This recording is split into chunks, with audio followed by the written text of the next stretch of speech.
Here we go, C. Snyder. Let's see, I think it's time for E4. French defense. Okay, let's let him play the classical or the Winnow if he wants to play that. What he takes is Rubinstein. And he challenges the knight. I think you can take, and I will develop and defend, I guess. Am I hanging the D pawn? Am I hanging the D pawn? No, because the bishop here check. Okay, so now I should defend the D pawn. I guess I'll solidly defend it this way.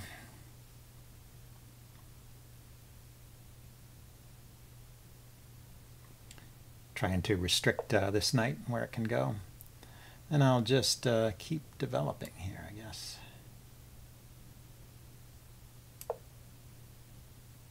He's going to castle. I will too. So get the bishop out, get the queen out.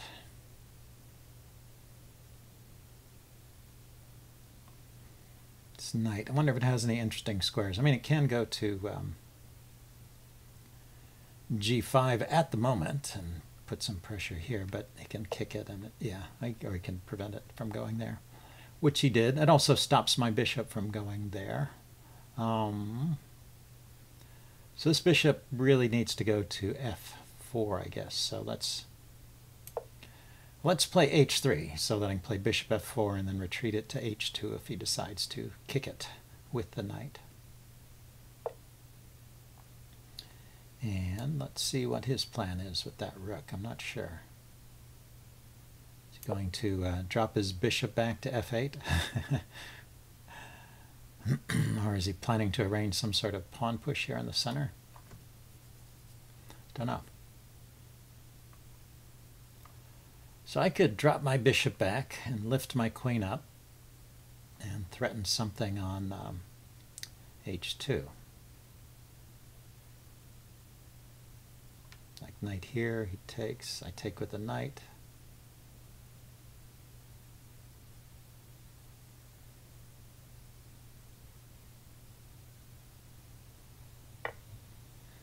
Okay, so he just trades.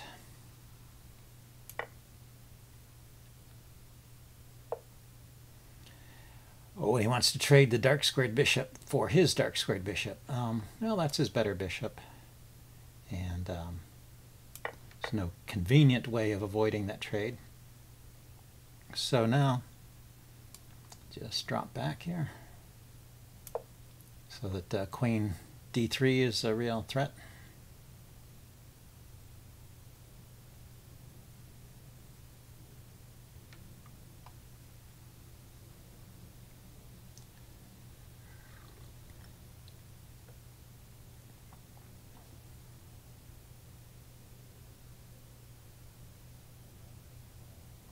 He can just block it with G6 because sometimes you have a dark squared bishop, but he's traded that off. Sometimes you have a dark squared bishop that covers this square. So when he plays G6, you can take on H6. Okay, so queen D3 now runs into E4. Unfortunate, huh?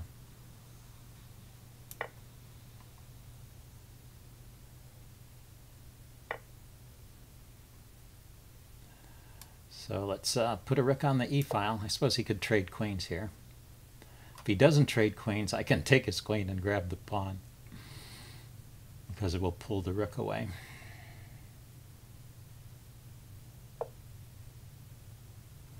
So he moves his queen. So he's not interested in the queen trade. That's good.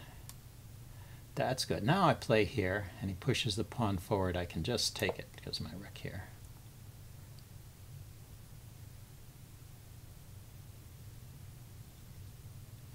He was threatening to take on H3 and win my knight, I guess. Well, my queen was defending the knight from either square. I have to watch out for that tactic, though. Bishop takes H3, queen takes knight. Just keep in mind the pawn is is potentially overworked, defending h3 and f3.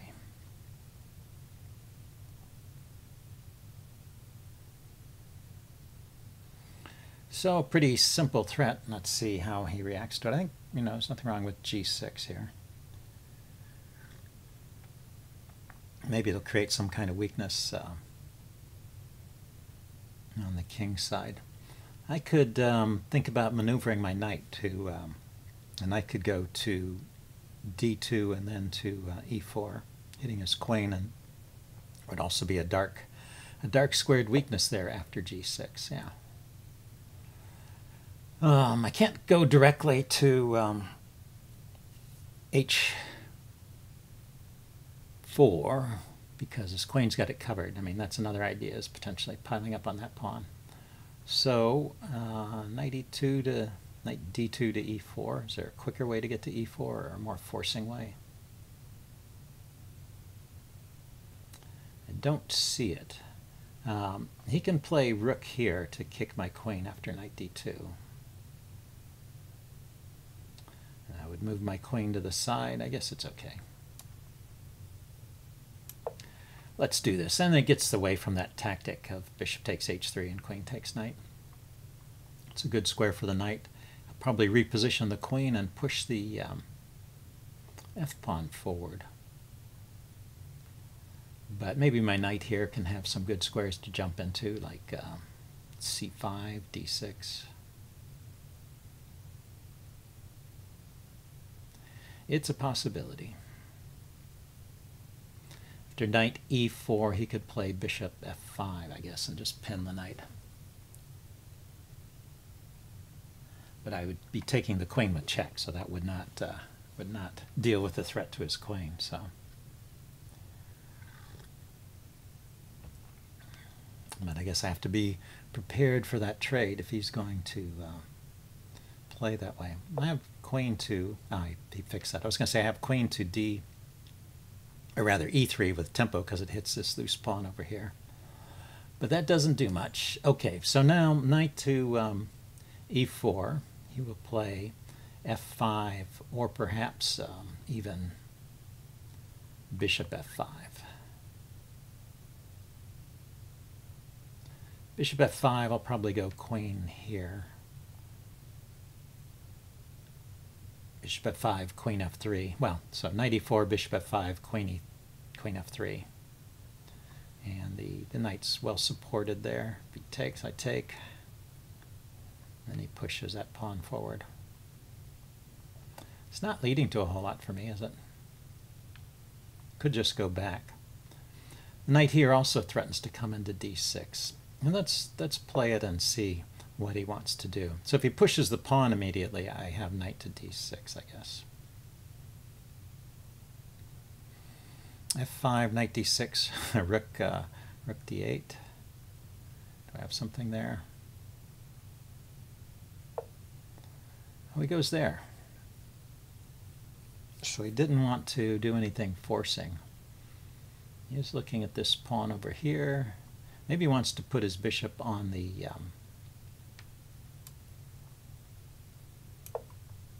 on this square.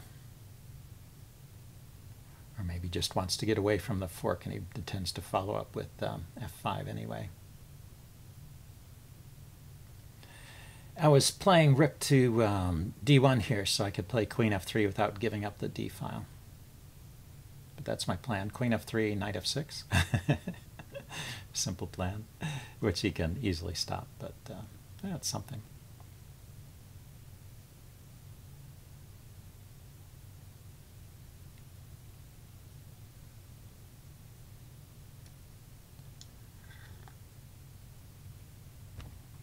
Knight to c5, hitting his bishop is an idea, maybe.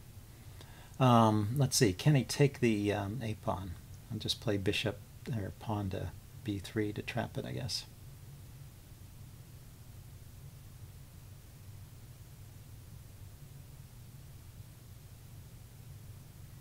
What else can he do? You know, it's kind of funny. I was thinking I have to worry about the a pawn a little bit before I made that rook move, and then when I actually moved the rook, I was not thinking about that at all.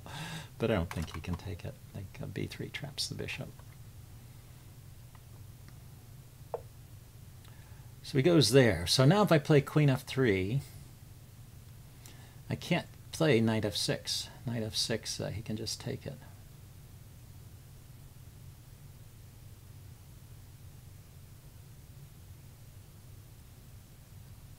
Well, I want to get off of the I want to get off of that d file anyway, because when knight d6 happens, if I play knight d6, you know, I don't want it to be pinned there. So knight d6 now, or knight c4, or knight c5. Knight c5 is kind of a double attack. It hits the pawn, it hits the bishop. The bishop comes here, I can take it. I think I like that.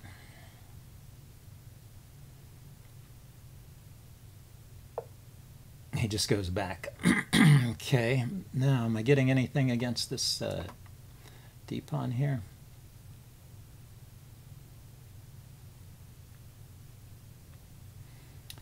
I mean, I could trade, and that will pull one piece away from here.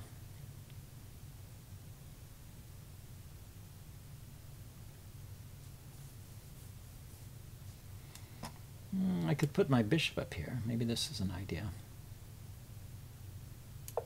Threaten to win something on c6 there. Win a pawn, maybe.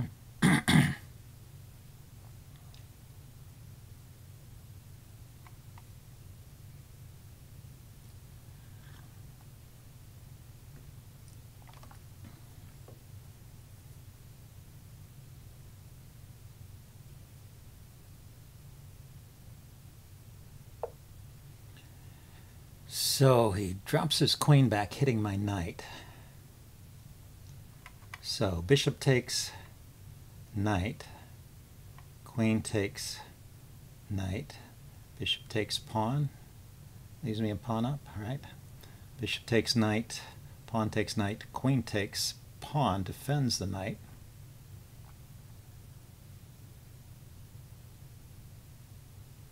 And he can't play rook to c8 to skewer. I think I can just take that. Let's do it. Does he have an intermediate push? Apparently not.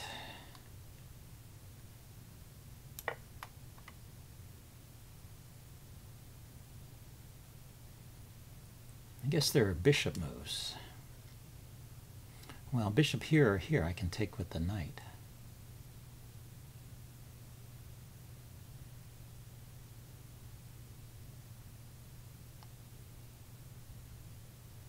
Interesting picture of a knight dominating a bishop. The bishop has the f5 square though. It's not dominated.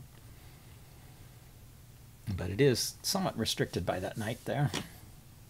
And he actually can't easily chase it away now. I could support it with b4 even. Might be a good idea.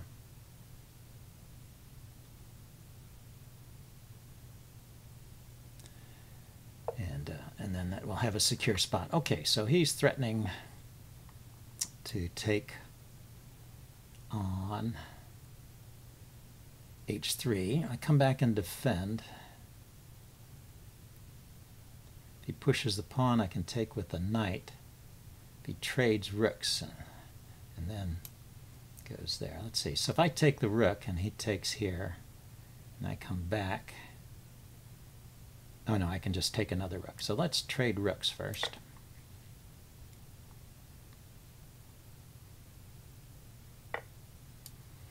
And then come back and defend. If he plays rook down here, I have knight to e4, forking queen and rook. So the rook can't actually penetrate here at the moment.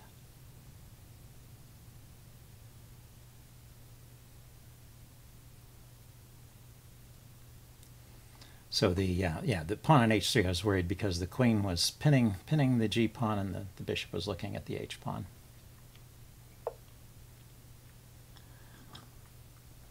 It's a kind of a careful game so far. Here, let's play b4 and just cement that knight there. It's a good square. And the knight from e4 was not all that stable, it didn't seem, because he always had f5, and I couldn't ever seem to get into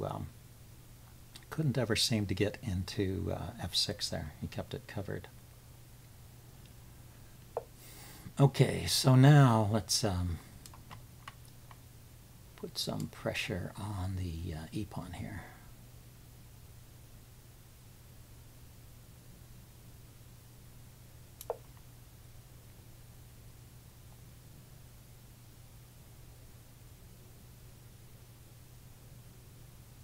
Now the bishop is dominated after he played f5.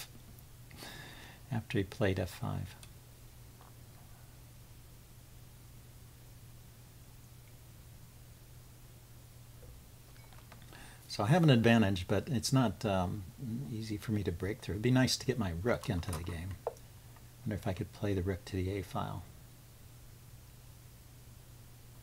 Just push it forward. Do something with my knight. Maybe I can play f3 here.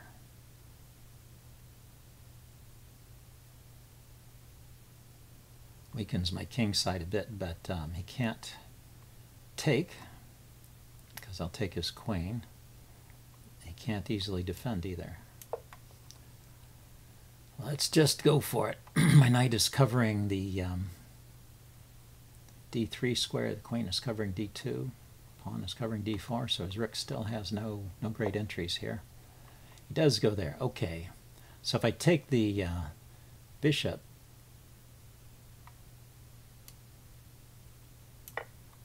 then he could play his rook here. So let's take the pawn first.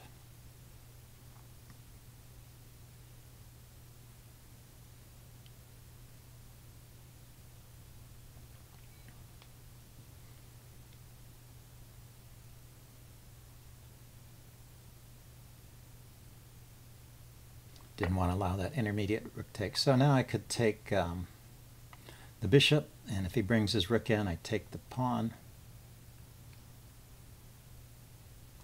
Or let's take, let's see, if I go here though, and,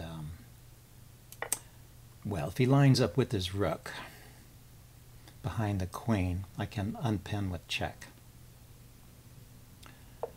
So let's do that.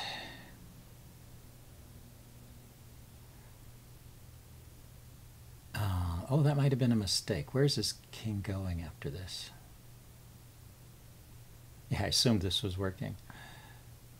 But maybe he has a square he can go to here.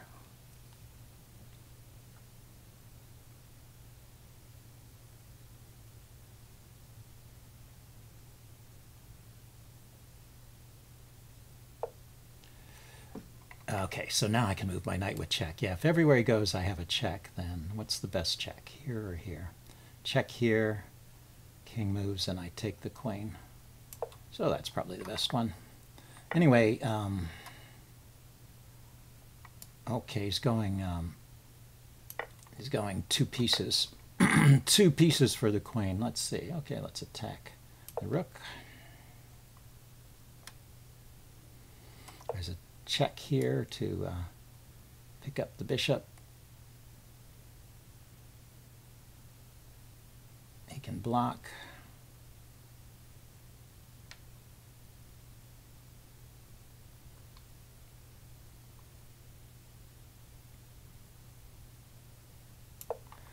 I'm just coming back here to hit this pawn. If I check, you know, he just blocks with the rook, defends the bishop.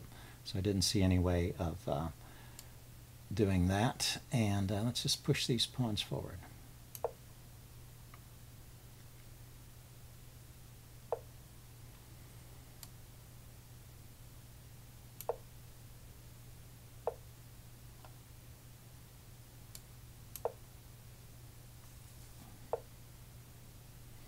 Okay, he's protecting against the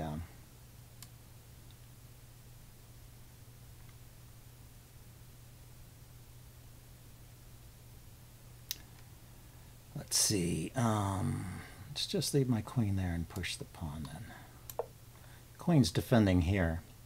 If he trades, I have a passed pawn over here, so I'm not so worried about something like bishop and rook for queen and pawn over here on g2, because these passed pawns should win.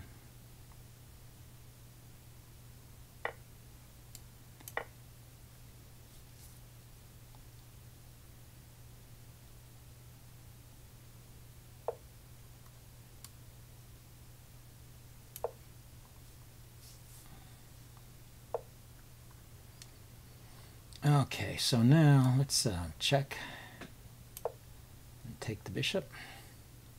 It's only a matter of time before something turns up like that, you know, between the passed pawns and the active queen. Something was bound to break. Anyway, nice game. I will upload this and do a postmortem and see you guys later. Bye.